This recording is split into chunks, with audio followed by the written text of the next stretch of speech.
Live from the BDN Studios, it's Bang and Dang. That's awesome. If you don't like that, then You ain't black. Welcome back to another fantastic episode of Outlaws and Gunslingers with your lovely host, Bang and Dang.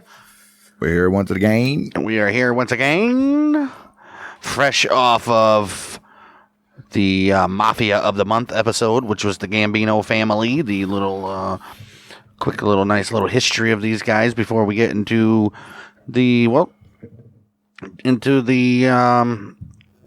actual profiles of some of the members. Yeah. Including John Gotti and obviously Carlo Gambino, as well as Sammy the Bull. Castellanos. Paul Castellano, yeah. A couple other people. And, well, not enough of you have responded to let us know if you wanted Mafia full-time still or just once a month. So we're going back with True Crime Moitas. When he says not enough of you has responded, he means zero. Shh. Going back to True Crime Moitas. Yeah. After the Mafia of the Month, I guess that's what I'm calling it from now on. This one's going to be the murder of the month. This one's going to be one of the murders of the month. Murder of the week. Murder of the week, right. Yeah. And I don't know if this... Call it Murder Tuesdays. Right. Tuesday murders. Tuesday tortures. Torture Tuesday. Torture Tuesdays. We got to always do episodes that are torture.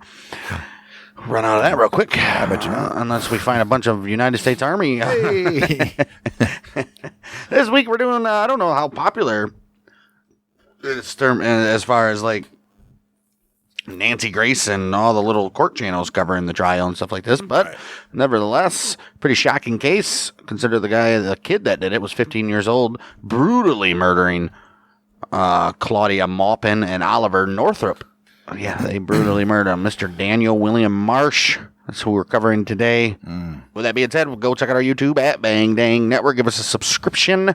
We not only upload full episodes every Tuesday of this show, we also got Battles of the American Civil War, Lee and Corey on the case, our exclusive Dart League that we are now on season 3 of. Only place you can see that is YouTube. And, of course, according to Wikipedia, all of those shows... And if you're listening on the old podcast, Spotify and Apple, give us a review and respond. Comment on the old Spotify question that accompanies every episode. And we're going to get right into this guy, Daniel William Marsh. April 14, 2003, Oliver Chip Northrup Jr. and his wife Claudia Maupin were tortured, murdered, and mutilated by Daniel William Marsh in the couple's Davis, California home. Dang. Marsh was 15 years old at the time of the murders, had an extensive history of antisocial and violent behavior. Why? A diagnosed psychopath. Marsh had long been fantasizing about torturing and murdering people and desired to become a serial killer. And this guy's just wandering around the neighborhood, huh? Yep. Wow. Well, let's take a look at the quick little profile of the victims. I think we got a decent little profile of the guy as well. Oliver Chip Jennings Northrup Jr., born April 26. Oh, see, they always around their birthdays. All right. April 26, 1925, in Grand Island, Nebraska. Wow. Northrup served in the United States Navy during World War II. He was a prominent attorney, receiving his undergraduate degree from UCLA and his Legum Baccalaureus from Bolt Hall, which is the UC Berkeley School of Law. Must have a better law school than UCLA, I would assume. UC Berkeley, yeah. Yeah, well, he continued working as an attorney until his death. Damn, he was 87 years old and still was an attorney, huh? Oh, shit. He was elected to serve on the Woodland School Board as well. He also served as city attorney for Woodland, Winters, and Yolo. Are those counties? Yeah. President of the Woodland Chamber of Commerce and president of the Woodland Rotary Club. Fantastic. Additionally, he was a musician for the Putah Creek Crawdads and a founding member of the Unitarian Universalist Church of Davis. This guy, dude. Right. Look at this guy. Jeez. Wow. Northup, he met Claudia Marine Maupin at the Unitarian Universalist Church of Davis. The couple married in 1996.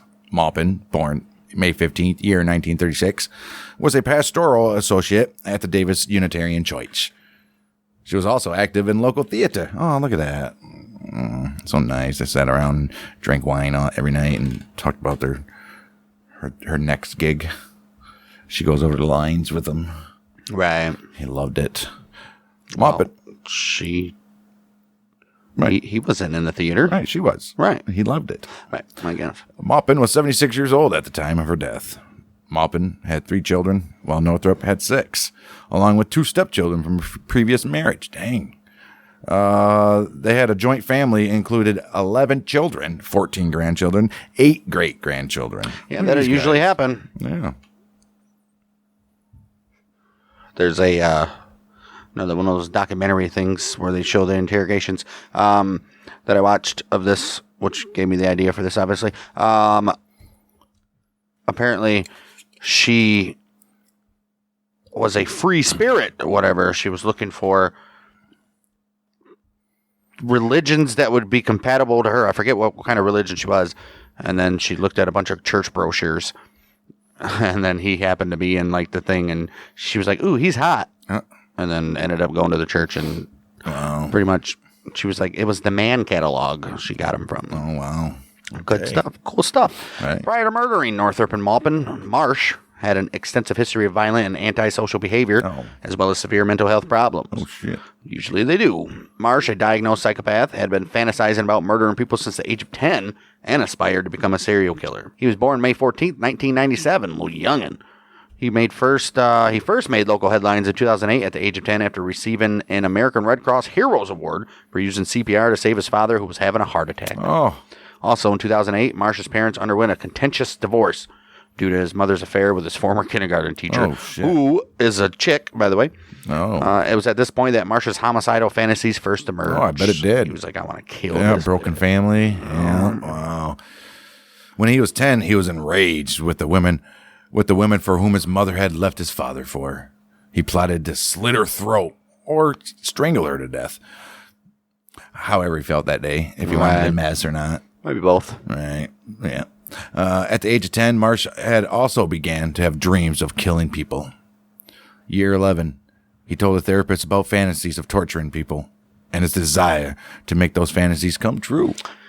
I mean, if you have any thoughts of hurting yourself, hurting others, therapists have to go to the pub house, right? I don't know if it's legally have to, but I mean, most of them are like, morally, this is what I should do, Right. When Marsh was 11, he was diagnosed with adjustment disorder with depressed mood. Bullshit. I don't think he was officially diagnosed as a psychopath until after. Well, all they did is here just put him on a bunch of damn pills that made him suicidal anyway. Jeez. 7th grade, he began threatening physical harm. May 2010, Marsh started seeing David Besa, a clinical social worker for Kaiser Permanente. The intake form described Marsh as having nightmares, temper outbursts, being nervous, and not liking other people very much. August 2010, he was prescribed his first antidepressant, Prozac. Prozac. Good for you, pharmaceutical companies, bastards. The prescription called for 1 to 2 capsules daily, 100 in quantity. Damn. There's still pills at him, and wonder why he's still acting up. Idiots. I doubt it says it in here, but even in his interrogation, he said he stopped taking them because they were heightening his feelings that he was being suicidal and shit like that, which everybody knows that happens. What was that one guy that just killed himself? Which one? He was supposed to do like a mass murder, and he wrote a note, and he says, "I will not kill people." He killed himself in the bathroom. He was getting MK Ultra, he said, by the FBI in his whole suicide letter. That's first time I'm hearing about this. Yeah, but yeah, he was supposed to do a big old mass shooting. He goes, "I will not do it." He fought off the urge. No, good for him, huh? Well, 1 out of 100. All right. So, as Marsh entered his teenage years, he began using alcohol and marijuana. Oh. That's normal. He went back and forth between his parents' homes until he was 14, at which point his father threw him out due to his constant drunkenness and marijuana use. At 14. Marsh's mother remained oblivious to his substance abuse, doubt it. Yeah, right. If his father's kicking him out because of drunkenness and marijuana. Right. October 2011, Marsh became anorexic. Oh, of course. The following month, he was placed in an intensive outpatient program to treat the condition. The then 14-year-old had gotten down to 93 pounds.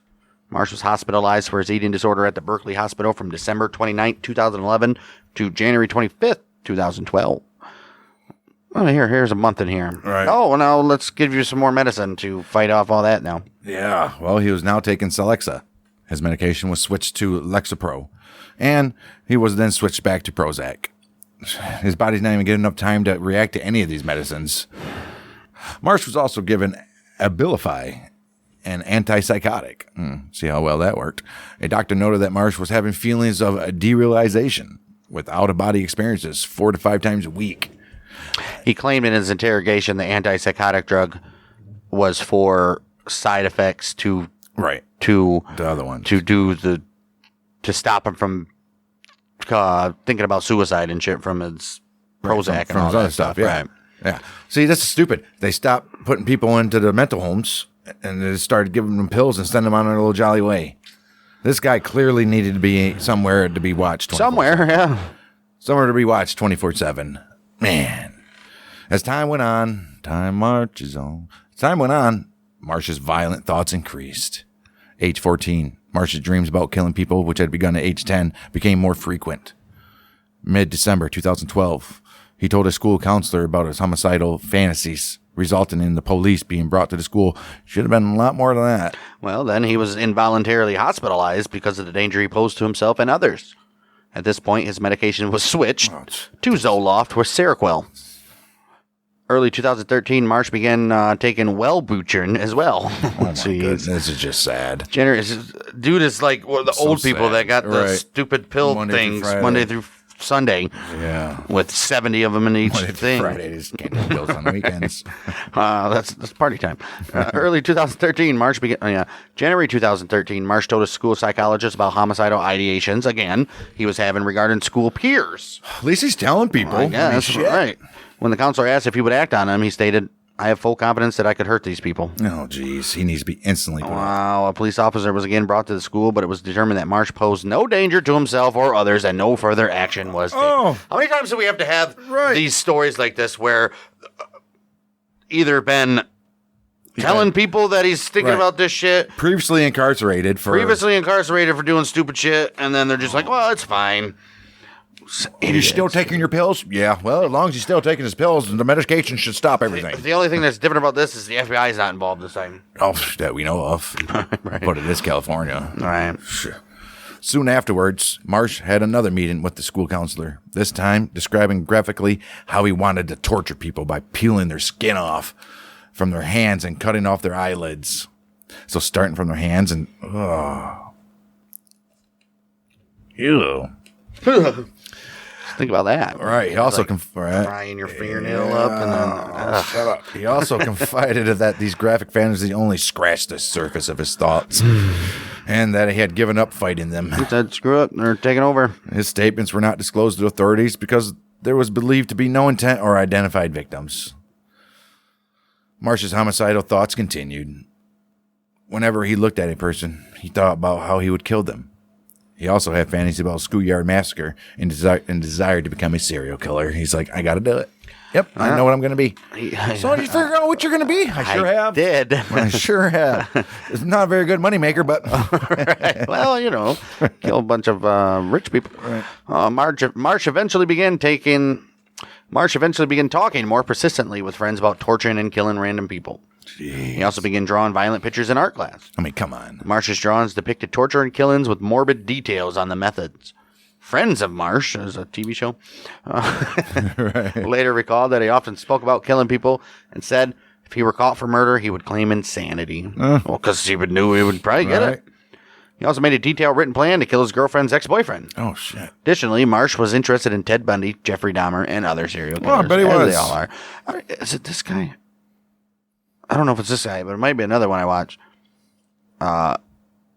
There's like a psycho test that they make psychos take. Obviously. And I don't think it was this guy. Maybe it was this guy. I don't know. Maybe we'll see. But if not, then he scored higher than Ted Bundy and Gacy. Oh, shit. Yeah.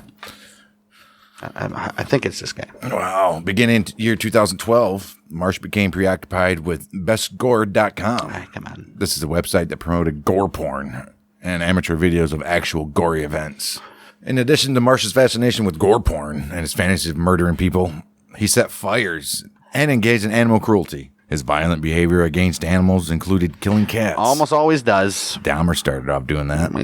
Yeah. Roadkill and stuff. Ugh, just messing with He them. would, do that, but... According to one friend, old Marsh, he once strangled a cat in the street. I mean, they're cats, right? I mean, they kill thousands of birds every year, stray cats do, so... Yep. Is that a good thing or a bad thing? Well, it's a bad thing. When the friend asked why he strangled that very cat, Marsh replied, "Well, I just wanted to. I just hated that cat." Okay, reasonable. I mean, if it was the Wild Wild West, that would have been acceptable. Yeah, Why'd you kill that guy? I hated that guy. But on the right, oh, you're talking about guys, but Right. cats. What to say on the flip side, you go to ancient Egypt and kill a cat, Really? they'd kill you.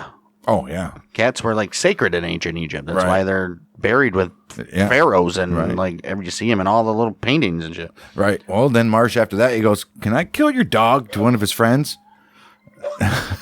And then he went and kicked the dog, and he killed a raccoon. Holy shit. It's like, no, you can't kill my dog, but you can kick him. I think it was his dog. Right. Marsh's mood seemed to improve after the murders of Northrup and Maupin. He was named Student of the Month. Hey. Yeah, it was sometime afterwards, obviously. Right. We're not even in the crime yet. However, May 2013, he was expelled from school for carrying a knife on campus. Oh, you shouldn't have done that, bud. Marsh, whose IQ was... That finally got him expelled from school. You can't carry... Well, I mean... It was a butter knife to freaking put butter on his saltines. He probably wouldn't have got expelled had he not have the history of being a psycho on other occasions. Right. His IQ was apparently 114 at this time. He experienced numerous mental health conditions. Psychiatrists from Kaiser Permanente diagnosed him with severe depression and anxiety. Yeah, I don't believe in any of those things. Maybe anxiety. That's real clear. Depression is, but not anxiety. Anxiety is too. It's in your head. It's just feeling anxious. Yeah, it's in your head, though. It's called feeling anxious. You never felt anxious about something? You just calm your ass down. Well, okay. Easier said than done, clearly. That's what weed's for. Right. Marsh, he was using weed anyways. Yeah. Marsh was also diagnosed with emotional disturbance.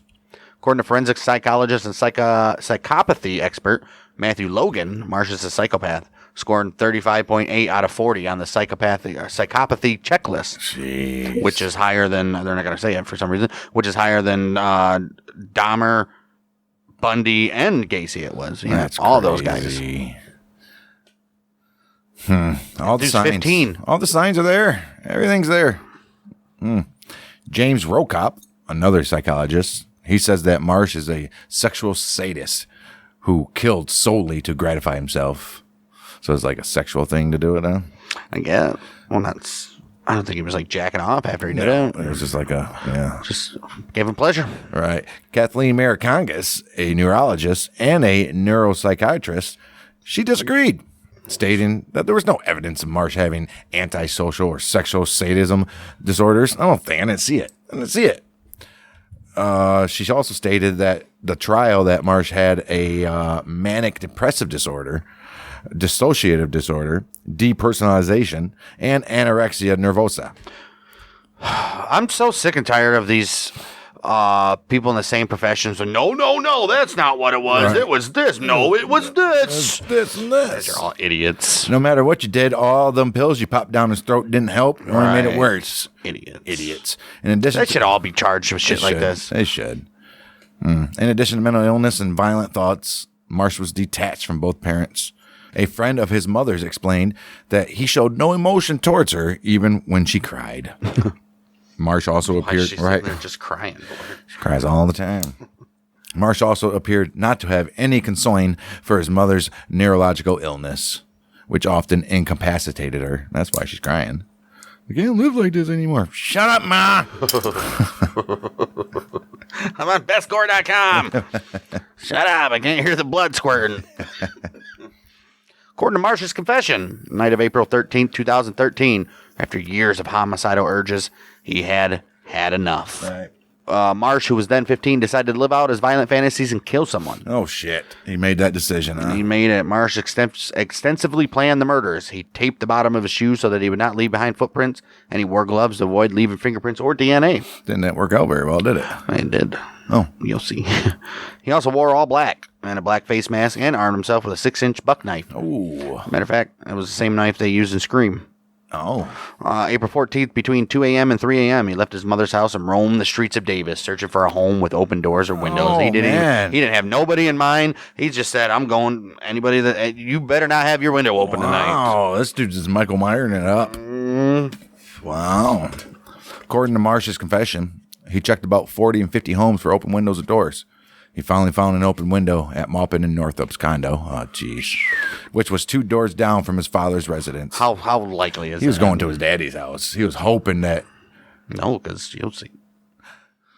2 doors down from his dad's residence. Oh, man. He sliced open the screen, climbing through the open window.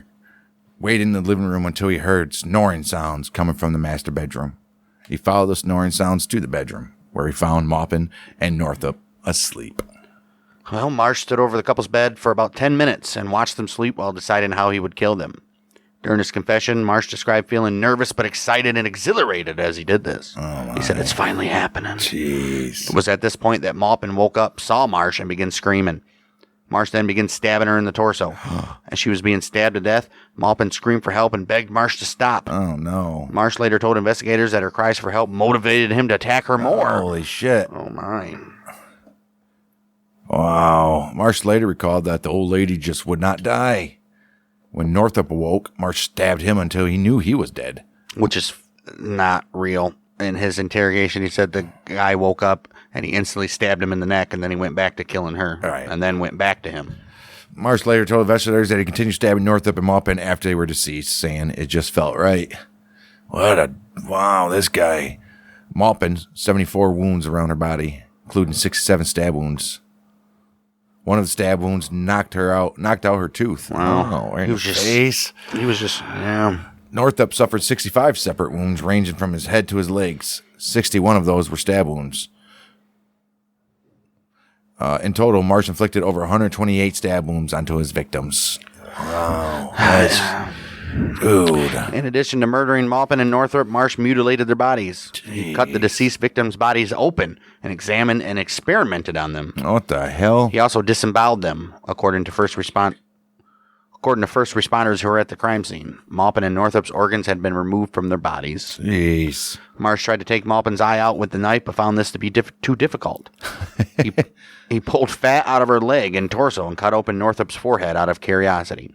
Just wanted to see what that skull looked like underneath. Oh. He also inserted a cell phone into Maupin's abdomen and a drinking glass into Northrup's. What? During Marsh's interrogation, he stated that he placed the items inside the victim's body to, quote-unquote, fuck with the people who would later investigate the murders. Oh, this guy. Holy shit. This guy. Wow. He loved it, dude. He was probably sitting there, like, You ain't just kidding. playing on the inside. It's like some House of a Thousand Corpse type shit. There's a spoof film from the Black Dahlia, I think it's called. Black Dahlia, yeah, we watched it. It was terrible. The spoof Where one? They're, like, dancing. They're dancing. around with Yeah. it. Yeah. Stupid. That's what this guy was doing. Oh, my gosh. According to Marsh, committing the murders gave him the most enjoyable feeling he have ever had. I bet he did. This feeling, he told investigators, was heightened when the victims were conscious and resisting. Yeah, I bet. It's no fun when they're just laying there after dead, right? Marsh also told investigators that the positive feeling was better than sex, and it lingered for weeks. Wow, this dude. Well, good thing it lingered for weeks, or else if it had worn off like 2 days later, he'd be out there massacring more people. Oh, my goodness. Marsh kept souvenirs from the crime, the knife used to murder and mutilate the couple, and the bloody clothing he wore during the attacks. What an idiot. He also planned to commit more murders. He wandered the streets looking for victims, but could not find any. Well, he's a terrible murderer when there's people in the streets everywhere. Yeah, it's a small town, though. Right. They probably heard about that murder and was like, everybody's locking their shit Nope. up. During these expeditions, he armed himself with a baseball bat. He planned on murdering his next victims with the bat so that the crimes would not... No one ever seen this guy walking down the street, driving by, and he's got a baseball bat, and he just looks crazy as hell. Apparently not. No popos or nothing. That's not. You would think they'd be heightened security. Right. He planned on murdering his next victims with the bat so that the crimes would not be associated with the stabbing murders of Maupin and Northrup. Geez. So, did he really want to be a serial killer, though? I mean, obviously, but he wanted to throw him off. Right. Most serial killers have patterns, obviously. Right. They do the same thing. Morning of April 14th, Maupin and Northrup were absent from church, prompting concerns from their family. Northrup's daughter, Mary, tried calling him, but received no answer. I bet you're not. Northrup also failed to show up for a gig with his local folk band. Oh, he ain't showing up for a gig. Something's wrong. Yeah. Northrup's son, Robert, and one of his grandsons then visited the couple's home. You're like, you know what? Maybe after all these days, we should go check him out. Jeez. Well, they went there, and after no answer, they left, believing that Maupin and Northup were just out of town. It was later that evening that Maupin's daughter, Laura, and the police went to the couple's home. Laura rang the doorbell but received no answer once again. She then went around the back, finding one of the windows open with a screen slash. She's like, oh no, instantly, I bet. She's like, this ain't gonna be good. Looking through the bedroom window, she saw bloodstains. The police were able to see the victims' bodies through the window using a flashlight. They forced entry and made the gruesome discovery. Investigators, including 25 FBI agents, tried to solve the moitas. However, no physical evidence could be found. Masterminded this crime, did he? This guy left no DNA, no fingerprints, no footprints, no anything. Marsh would only be apprehended after bragging about the moitas. Which we'll see here, because on April 14th, his big mouth couldn't stay shut because he bragged to a close friend that he had committed the murder. Right. The next day, he confessed again to his friend and to others during lunch. What an idiot. After school, he asked his girlfriend if she had heard about the murders. So he went through all that trouble to keep it concealed just to be like, guess what, guys? Guess what I did? You never believe what I did. You'll never believe it, and they didn't. That's the thing. Right. When she said no, she didn't hear about those murders, Marsh began proudly describing the crime, giving details about the manner in which he had murdered Northrup and Maupin, and smiling and explaining how great he had felt. Wow. The girlfriend initially did not believe him. The next day, Marsh described his crime once again to a close friend, smiling and claiming it was the best experience he had ever had. Oh my goodness, this guy. 16th of April, Marsh's friend inquired about the moitas. Marsh again described the crime as the best feeling in his life. He showed his friend several items, included the knife used to commit the murders, and the gloves, the ski cap, the boots, and a jacket he had worn during the moitas. The friend later testified that he did not know how to respond when he seen all this. He's probably like, dude. Think about it, though. He just went out and walked the streets and looked for somebody to kill. And he's standing there with the knife with his friend in front of him. You think he would just slice him up there, right? Maybe he thought about it. Should have. Right. Marsh's friend and girlfriend, they spoke with each other about what Marsh had told them. She's like, can you believe this motherfucker? Can you believe this son bitch? I think I'm going to break up with them. Might not be the best time to do that. Well, however, they did not. Supposedly, they're clearly not going to say it because Right. they tell her. They were already in the process of breaking up, but he wanted to. He was like, please just let it get to the 1 year mark and then break up with me. What? Yeah, and then she was like, okay. Wow. There's an interview with her on that. Well, the girlfriend and the friend, they did not report any confessions to anyone else. And they feared Marsh very much so. I bet they did. Marsh's friend eventually informed the school that Marsh was carrying a knife around campus, the one that he got expelled for, which resulted in his suspension. Right. Marsh's girlfriend broke up with him on June 4th because she felt intimidated by him. 1 or 2 weeks later, at around midnight, Marsh sneaked into her house through the dog door, an action that caused the girlfriend to fear for her life. The girlfriend told Marsh's friend about the incident. The friend then told Marsh's father about the murders, but Marsh's father did not believe him. Right. Not my baby boy. No, what you talking about? Marsh's friend then went to the Popos. He later told CBS 48 Hours that he made the decision to contact police because Marsh had threatened to kill again. Marsh's friend was questioned at the police station for several hours. Marsh was arrested the next day on June 17th. So this is four months after the murders, dude. He got away. The police had no idea what was going on or who it was until these friends came up and said something. This guy would have got away with it. He's just a moron, dude. What a moron. He would have easily got away with it. Well, June 17th, high school resource officer brought Marsh in for questioning. He was then interrogated by Davis detective Ariel Pineda and also an FBI special agent Chris Campion. Yeah, he's named that great kind of name with the H. Why is the FBI on this? Well, at first, he denied involvement in the Moitas, and he tried to talk his way through the situation. He sobbed and pleaded with Campion to believe him. Finally, after 3 hours and 38 minutes of questioning, he began to confess. He said, that night I couldn't take it anymore. I had to do it. I lost control. Then Marsh admitted to hunting for someone else to kill and breaking into the couple's home. He stated that he went to their bedroom. I opened the door. Then I just kind of stood over their bed, watching them sleep for a few minutes. My body was trembling. I was nervous, but excited and exhilarated. Oh, man. I was actually going to do it. I was there. It was finally happening. Marsh then described in graphic detail how he murdered the couple and mutilated their bodies. Oh. He says, I cut open both of their torsos. You are around here, and he points to 2 areas of his chest. And in the woman, I put a phone inside of her, and I put a cup inside the guy. I bet he was smiling when he said that. Not only smiling, he's eating. Oh, my goodness. Because he had finally broke down, and then they gave him, like, a bunch of food. He's just, like, snacking on shit. He's just like, yeah, I mean, I did this. And he was just, like, the calmest guy I've ever seen in an interrogation, dude. Wow. During his interrogation, he admitted that he got a positive feeling from committing the Moitas. And he said this, it was pure happiness, adrenaline, and dopamine. Just all of it rushing over me. He also said, I'm not going to lie, it felt amazing. He also stated that this positive feeling was the most exhilarating, enjoyable feeling I've ever felt. These cops are probably like, they just want to hurt him, I bet. I don't see how you just sit there. Right. This positive feeling, Marsh explained, was frightened when... We're hiding.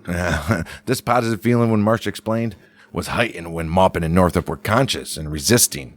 He also admitted that the great feeling the murders gave him lingered for weeks. Yes, we said all that. Right.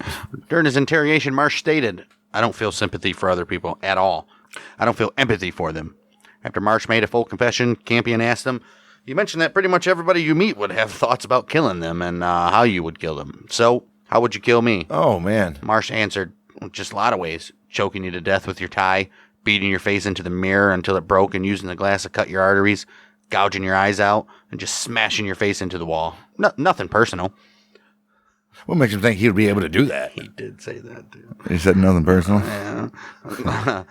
And the guy's like, oh, no. I didn't take it personally. Marsh also told investigators all the evidence you need was in his mother's garage. Oh, jeez. They did indeed later search the garage, finding the bloody clothing and the knife. Oh, jeez. He kept them as souvenirs, supposedly. This guy's an idiot. This guy, man. I hope that trial was fast and quick. Marsh was charged with 2 counts of first-degree murder. Special enhancements 4. Initially killing more than one person. Intentionally. Right. Intentionally killing more than one person. Demonstrating exceptional depravity in the killings. Lying in wait to kill the victims. Inflicting torture in the commission of the Moitas. Well, I guess it would be torture. He also faced enhancements for use of the deadly weapon during the Moitas. He pled not guilty. What? They're like, Mr. Marsh, you do realize we have a 3-hour confession tape from you, right? It's not guilty. Not guilty, bud. You heard me. It's not me, babe. It's not me. Well, in fact, that imaginary line you cross when you stab the shit out of these people was, in fact, real. He later changed the plea from not guilty to not guilty by reason of insanity. Marsh's defense attorneys had him examined by psychiatrist Matthew Solier. When Solier and Marsh met, Marsh threatened to kill him. I'll kill you. Wow. Solier found Marsh to be mentally ill but sane. Marsh's attorney continued with the insanity defense anyhow. Yeah. Following up an evidentiary hearing, Marsh's attorney filed a motion to suppress his June 17, 2013 confession. Why? Arguing that the interrogation began under false pretenses. What? And that Marsh had made repeated requests to go home. He did say, can I go home? Can I get out of here? Well, only after. The only time I saw in the investigation, well, obviously they could have cut it out. Right. But the only time I saw he said, can I go home now, was when they wanted to take his boots and do a cotton swab on him. Then he was like, can I just go home? No, you can't. Never asked for a lawyer. Oh, yeah, that's some fault. Prosecutors, the defense argued, had failed to meet the standard that the confession was voluntary, and that Marsh, despite being read his Miranda rights, intelligently waived those rights. He did. YOLO Superior Court Judge David Reed denied the motion. Damn right he did. Reed also denied a motion made by prosecutors, which argued that the defense withheld discoverable evidence until days before the trial was set to begin. Who cares? There's no other evidence you need. You got the confession and you got the murder weapon in the clothes. What else do you need?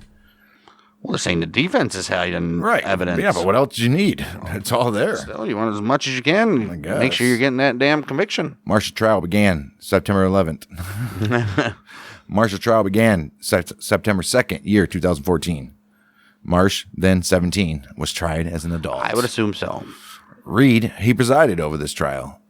Assistant Chief Deputy DA Michael Cabral and Deputy DA Amanda Zambor prosecuted Marsh, while Deputy Public Defender Ron Johnson, he defended old Marsh. That sounds like a public defender name. Mr. Johnson. Mr. Ron Johnson. Ron Johnson. Ron Johnson. Not Ronald. Ronald would have been better. Right. Ron. Mr. Ron Dick. Ron Willie. The jury consisted of 8 women, 4 men. Ooh. Trial lasted 5 weeks. Too long. Marsh's defense team claimed that the side effects of the medication he took combined with mental illness triggered uncontrollable violence and rendered him temporarily insane. They got a case for the side effects of the medicine. I have to agree with that, but he's been doing this for years before medicine. So, well, prosecutors argued that Marsh was cunning. He was a cunning stunt and manipulative, and committed the murders in a premeditated and carefully planned manner. he did. During the trial, jurors heard from numerous witnesses, including investigators, a forensic pathologist, and Marsh's friends and ex-girlfriend. She broke up with him. Yes, we know. Yes. They also heard from psychiatrists and therapists who had treated Marsh. Stupidity, man. 26 December, year 2014. After under 2 hours of deliberating.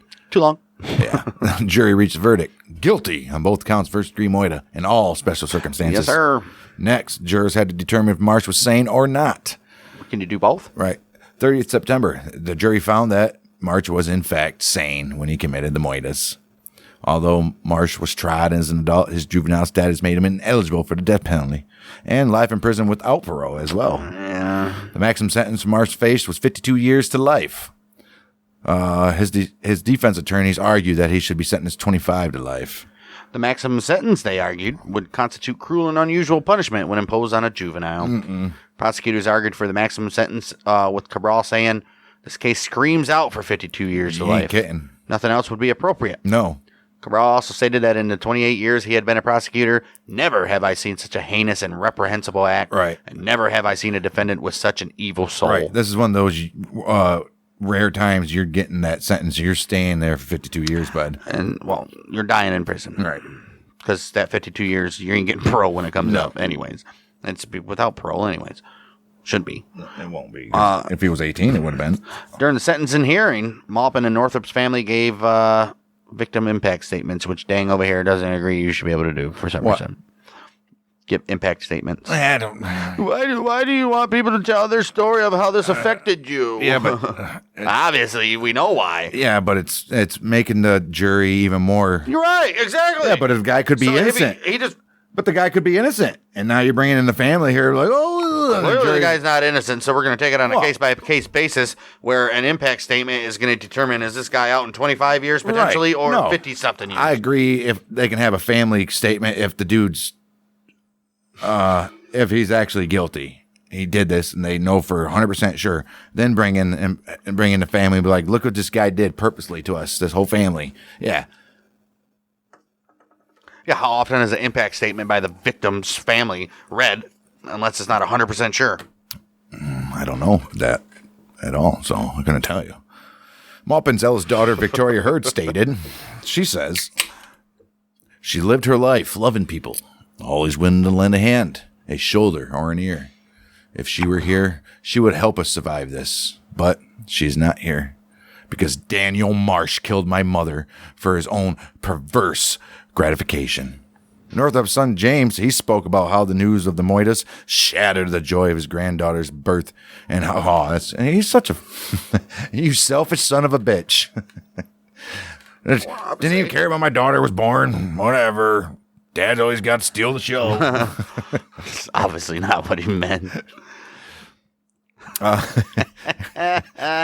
he said Selfish son of a bitch. He said the trauma caused by the moitas led him to experience anxiety, sleeplessness, and recurrence of ALS that had previously been in remission. Whoa, when is ALS ever in Go in remission? remission unless you catch it, I guess. Oh, no. Well, Reed, who's the judge, chose to sentence Marsh to the maximum term of life in prison with parole eligibility after 52 years. Okay, whatever. He'll be 62. I mean, he could still get out. He ain't getting out. I doubt it, but he could still. You better not. Technically. Specifically, Marsh was given 25 years of life for each count of the murder, plus 2 years for special enhancements. Let's hope he's had a terrible resume in prison. My guess is he's probably by himself a lot. Yeah. And That on person, suicide watch or something. And you cannot let him out after 52 years. Right. Yeah. That'd be like letting Charles Manson out. He'll like go to the same exact house and Whoever lives there, that's them, and right? do the same thing over. Right. During sentencing, Reed pointed out that Marsh was proud of his crime and mutilated the victims' bodies out of curiosity. Which he was. He also pointed out that Marsh's actions were not impetuous or recklessly impulsive, and that he had attempted to commit more murders. Right. He didn't attempt very hard, but Even though Marsh was sentenced to 52 years of life, California law will allow him to be paroled after serving 25 what? when he is 42. You can piss on that. Well, guarantee he's not getting out. You better not. But he'll be up for it for every, 2 years it is? 3 years? Whatever, 4 years or something? I don't know. It's like the presidential election. Year 2013, California State Legislature passed Senate Bill 260. The bill was sponsored by Senator Lonnie Hancock. Oh, this is why, right? And co-sponsored by Human Rights Watch, Youth Law Center, and the Friends Committee on Legislation of California, and also the Post-Conviction Justice Project of the University of Southern California. Why all those people? The law was subsequently signed by Governor Jerry Brown. Oh, Jerry Brown. It established a youth offender parole hearing mechanism for offenders who are incarcerated for crimes committed as juveniles. If the sentence for the prisoner's controlling offense is less than 25 years to life, they're eligible for release or parole during their 20th year of being incarcerated. If the sentence for their controlling offense is 25 years to life or greater, they're eligible to be released after 25 years. There's just kids when it happened. They have a chance of being rehabilitated. 25 years is long enough. Shut up. They changed. 2016 California voters passed Proposition 57, which holds that juvenile court judges must decide whether juvenile offenders are tried in juvenile court or in adult court. 2018 California Supreme Court ruled that Proposition 57 could be applied retroactively to cases that had not yet been finalized. Yeah, because he's probably going through appeals. Right. February 22nd, 2018, the California Court of Appeal, 3rd Appellate District, conditionally reversed Marsh's 2014 conviction pending a transfer hearing to determine if he should continue to serve his adult sentence. What? June 21st, 2018, prosecutors filed a juvenile petition alleging the same offenses and special allegations and a motion to transfer Marsh to adult court. And retry him? I think just as sentencing. All right. 125,000 years. Well, see, we've had a few years to review all of this, and yeah, we're going to stack on 1,000 more man years. And then say, but we credit you with time served. You're released. And you're going to have that many years on probation, out on parole. Wouldn't doubt it. 1,000 years on parole. House arrest for 1,000 years. I mean, I might be able to agree with something like that. Well, because you can just cut it off. You can't. They'll be there in like 2 seconds. Okay, plenty enough time for you to Murder your neighbor. just, I say, make sure it's like summer or something where there's a bunch of people out. Right. Now's my time. Cut it off. Boom, boom, boom. Bang, bang, bang, bang. That's 6 people dead in 5 seconds. Out. Done. Boom. I mean, And yeah. if you plan it right. Clearly, a guy needs to be behind bars in jail.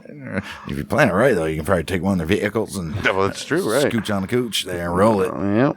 Man, Down to Mexico. down to freaking Australia. After a while. Right. The transfer hearing was presided over family court judge Samuel McAdam. However, new legal challenges arose when Governor Jerry Brown signed into law Senate Bill 1391, which prohibits juveniles under the age of 16 from being tried in adult court. But he wasn't under 16. He was 17. But he committed the crime when he was 15. So That's true. SB 1391 was opposed by prosecutors and by Maupin and Northrup's families. The California District Attorney Association held a press conference, which was led by Yolo County District Attorney Jeff Riesig and Sacramento County DA Anne Marie Schubert in early September 2018. They urged Governor Brown to veto this bill. Good for you. Veto that bill. This is Northern California. So. Right. We take our county name serious. YOLO. You only live once. Right. And that's what Maupin and Northrup Maupin and Northrup tried. Right. But they ain't living no more. Press conference featured family members of Maupin and Northrup. Prosecutors wrote in a letter to Governor Brown. What else would they write in? It said, they wrote in a shoe. Well, could not be a letter. Maybe it was a note. They wrote on a bowling ball. Maybe it was a note. Email. Right. Senate bill. You wouldn't write, though, when you would type. That's what I never understood. Still writing. It's not. Still writing. Writing means you're physically writing. That is not what it means at all. Writing means to jot down words. Jot. Whether you're jotting by pushing or jotting by pushing. You'd be pushing your hand or pushing buttons. Right. They wrote, Senate Bill 1391 eliminates the authority for a court to decide whether a 14 or 15-year-old charged with certain serious offenses is unfit for the juvenile system.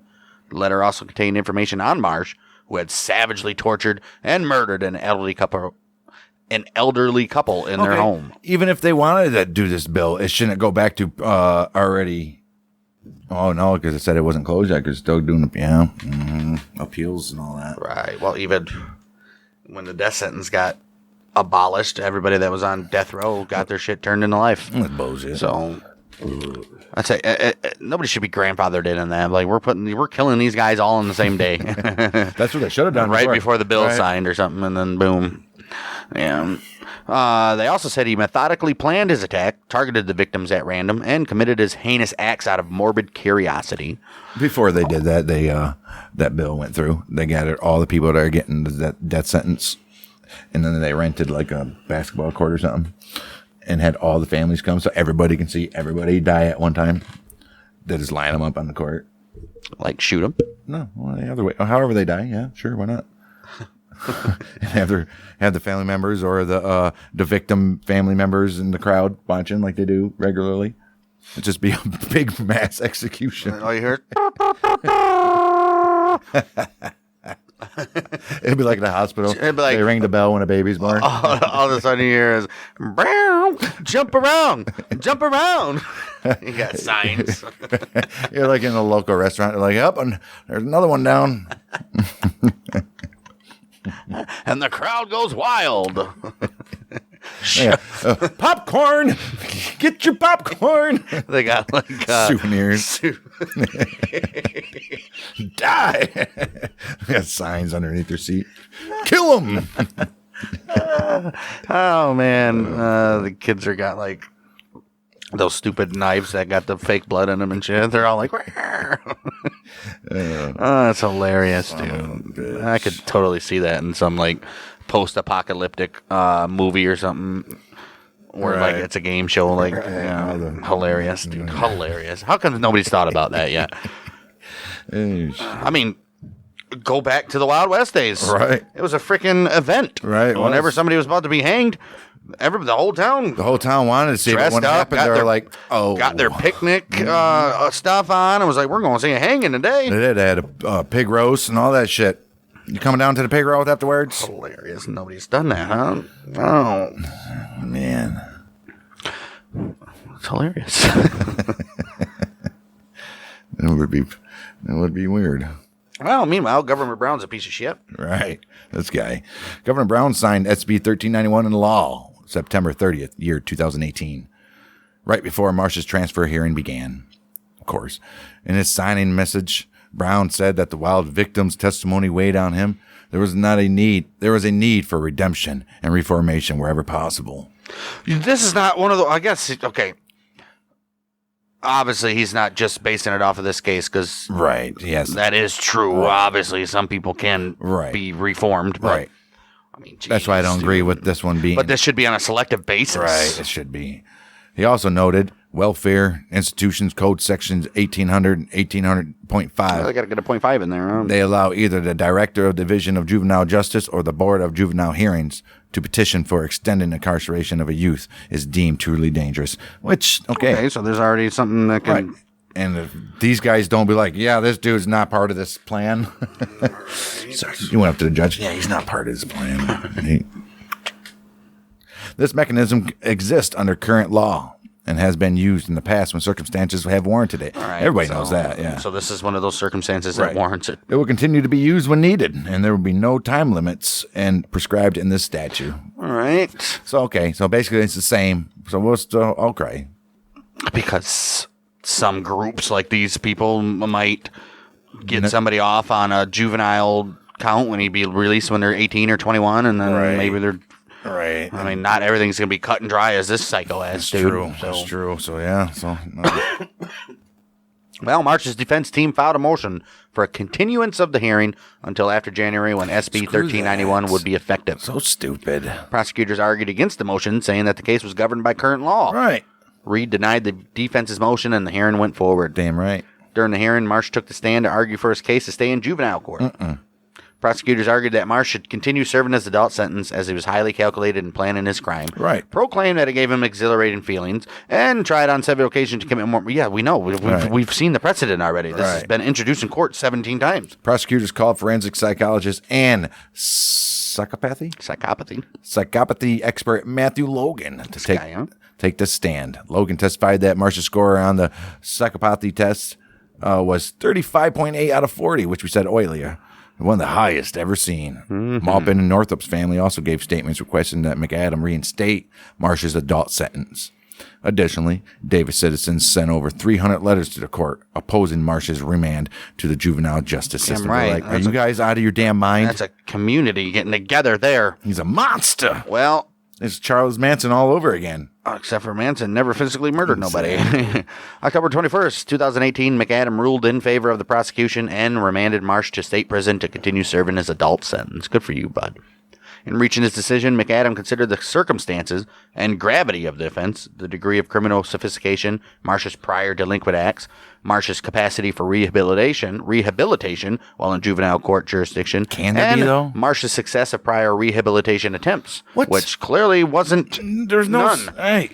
By his own admission, his main objective was to remain undetected and become a serial killer. That's what the judge said. Yeah. That's why he denied it. But he instantly went out and was like, look at that. Right, that's why the judge denied it. Right, the guy admitted to wanting to become a serial killer. Right, and he also wanted to remain undetected. That's why he went to the lengths of taping his shoes and clear that because he told everybody about it afterwards. What a moron. And the judge also said this was a highly sophisticated, extraordinary, and rare crime, even for the most hardened and seasoned adult criminal. This idiot could still be killing among us today. No one even know. He could. If he would have done it right. He'd only be 30. Right. He could have multiple under his boots. By this time, he could have made special boots that didn't have tread. Right. He'd be so rich for selling organs on the black market. And he'd probably be working for the FBI so he can do it legally. Right. Not legally, but legally. Well, more access. Right. McAdam also stated, there is no question that the crimes were here committed by a psychopath who was also suffering from a mental illness. Same thing. I don't think you can be sane and be a psychopath. Right, a sanopath. Captain Sano. The more difficult question is whether Marsh is still a psychopath with criminal desires. I don't think. I'm sorry. Right, and whether that personality trait can be rehabilitated. No. As both experts pointed out, most psychopaths are not criminals. Well, he means like robbing banks and shit like that. No, that is true. You can be a psychopath and not kill people and do crimes. A psychopath is just you're That's true. Manipulative type of. Most people, when you think of psychopath, they're murderers or something. Right, like the actual movie Psycho, American Psycho. That's who people think of when they hear psychopath. But it can be. Yeah, there's a lot of psychopaths among us. It's a psychopath that have never committed anything. Right. That's very true. Sitting next to one right now. Right. 1st of January 2019, SB 1391 went into effect. On November 13th, year 2018, Marsh filed an extraordinary writ seeking review of the order of transfer. Dude, just go to jail. The issue raised was whether McAdam had abused discretion by holding the transfer hearing before SB 1391. No, he needed to do it way before. Right. Marsh's defense team also argued that the court improperly shifted the burden on Marsh to show that he was fit for juvenile court treatment and misapplied the applicable time period to rehabilitation. Oh, my goodness. The writ was denied December 6th. You know what? And the people that are defending this are just as bad as Marsh, dude. They make money. They don't give a shit. Yeah, they know it. That's their job. They probably go home and be like, this piece of shit. Nobody who's a defense lawyer is... Right. I guarantee that's what they do. This you don't understand. They're like, you're in the mood lately. Well, if you had to defend this piece of shit that I'm defending. Well, you choose to be a defense lawyer, first of all. Right. And they probably like it. Not one defense lawyer, I don't think, is a moral compass person. Especially when you know. How could you defend like a guy like this? Right. And like you're trying your hardest. The hardest to get him off, dude. No, crazy. It was denied December 6th, though. December 14th, Marsh filed a petition for review from the order denying writ with the California Supreme Court. The petition raised the same issues as the writ. February 13, 2019, the California Supreme Court issued an order denying the writ without prejudice to any relief under SB 1391. In the summer of 2019, Marsh's attorney filed an appeal asking for his murder conviction to be overturned retroactively due to... They don't care about the SB 1391 in this case, guys. Idiots. Right. I don't know what they're delaying, what they think they're going to delay. The dude's still going to get life, regardless if it's 52 or 25.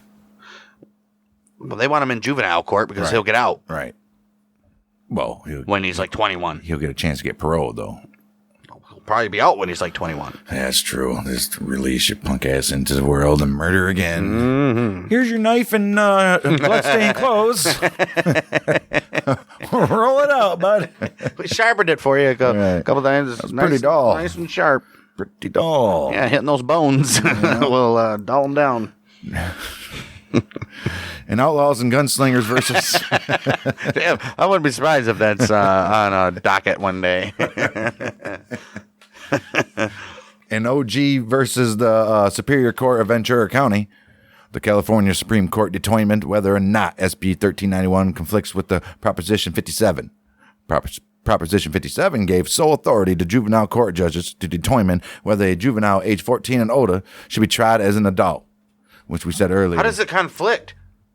All 1391 does is give the opportunity for the judge to be like, yeah, he's getting tried as an adult. Well, it gives the opportunity of anybody charged under that right gets an opportunity for parole. Pretty much. And then Proposition 57 just says the court judge decides is it going to be in juvenile or... Well, like you said, if it's juvenile, this kid stays until 21 no matter what, and they let him up. The proposition expressly authorized the legislature to amend the measure as long as the amendments are consistent with and further the intent of the act. Opponents of SB 1391 argue that it is unconstitutionally amended Proposition 57 by repealing prosecutors' authority to seek the transfer of the 14 and 15-year-old offenders to adult court. I think it is federal law where you go to adult, but states' rights.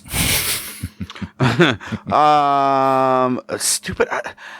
Whoever brings these laws up are just idiots, dude. It's dumb. I mean, again, we're thinking of just this guy's case. Obviously, there's other cases where this would benefit, but I mean, when it should be on a case-by-case basis. That's my point. Right. This guy's a freaking psychopath. Yes. There should be no discussing any of this.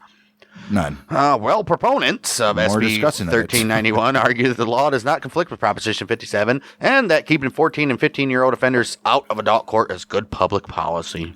Wow. February 25th, 2021, the California Supreme Court upheld SB 1391. Marsh's attorney argued that SB 1391 should apply retroactively to him as judgment in his case is not finalized. The California Attorney General's office and the YOLO... The judgment is finalized. Get the hell out. There's an appeal in it. Exactly. That's why it's not finalized. So stupid. The Attorney General's office and the YOLO County prosecutors argue that SB 1391 does not apply to Marsh. Okay, so no, it doesn't. Yes, it does. No, it doesn't. Yes, it does. It does. Well, let's do a bunch of motions for the next 7 years to figure it out. Well, they say judgment in his case became final with an appellate ruling in June 2018 before the SB 1391 took effect. I mean, at least this guy's in prison right now. Prosecutors also argue that Marsh remains in extreme danger. Of course he is. He will always remain a danger. Right. He's a danger guy. Yeah. Oral arguments before the 3rd District Court of Appeal were held on the 18th of August, year 2021. September, the 3rd District Court dismissed Marshall's appeal.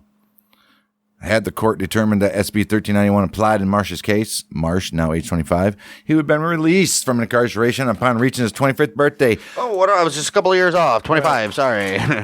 The murders of Maupin and Northrup attracted national attention and were featured on 48 Hours program. May 16th, year 2018, YouTube video of Marsh giving a TED Talk was uploaded. In this talk, which is titled Embracing Humanity, Marsh spoke of alleged hardships he had experienced and declared that he was reformed and deserving of another chance. Why is this motherfucker able to record videos in prison? Oh, my. Screw that shit. Well, he also stated, I came to realize that there are no such things as evil people in this world. You're a liar. You just went out to kill. Only damaged people, he says. The video was deeply upsetting to Maupin and Northrup's families and was taken off of YouTube within 2 days. Well, it still probably had a bunch of views. I bet it's back on. August 11th, 2021, PNW Weirdness Podcast, Season 1. Well, you know what? November 9th, 2023, Outlaws and Gunslingers Podcast recorded an episode about Marsh and his case. And you're listening to it right now. And you are listening to it on... You're listening to it on... the 14th? The 14th of November. 14th of November, so... Year 2023. Right, 2023. Well, Marsh remains incarcerated at the Richard J. Donovan Correctional Facility in San Diego and is eligible for parole after serving 25 years of his life sentence. No. Computers, notebooks. Yeah, they didn't even say this. Actually, no, I'm glad that I put this on. In the beginning... Oh, this is stupid. This is Northrup's son, and they initially... tried accusing one of his sons with doing the murder, and they focused on this guy for months afterwards and destroyed this dude's life pretty much. He got fired from his job. The community hated him and shit. Wow. And even though they ignored that clearly wasn't him, and they still it was crazy stuff, dude. If you guys want to go watch the interrogation of this guy, it's a 2-hour-long psycho ass shit on the Explore With Us YouTube channel. That's this channel is addictive because these guys are crazy, dude. What a crazy case, and this dude could be out in 2037. Yep. Good thing the world will already be in shambles by then. Well, already. Is already. With that, make sure you're checking out our YouTube channel at Bang Dang Network. Full episodes of all our podcasts every day that they air on the podcast apps, as well as our YouTube exclusive Dart League. Spotify, Apple, give us a review, comment, and we shall be back next week for, I think, a guy named Franklin Delano Floyd, who is a murderer, a rapist, and a death row inmate at this point. He's convicted of 1989 murder of Cheryl Ann Camesso, as well as the kidnapping of a 6-year-old Michael Anthony Hughes, who he claimed was his son from elementary school. Yeah, it's crazy. He kidnapped a chick and then married her later in life, and lots of stuff's happening in this one, so we got some more. We got some more crazy true crime stuff. Where's that at? This was in all over the place. They've lived in Choctaw, Oklahoma. Oh, makes sense. Barnesville, Georgia. They were also born. I mean, yeah. So got some more crazy true crime stuff coming up next week on Outlaws and Gunslingers. Go check out the Gambino family episode we just put out on Mafia of the Month, and we shall be back next week for more crazy stuff. We are the Month of Michiganders with Bang Dang.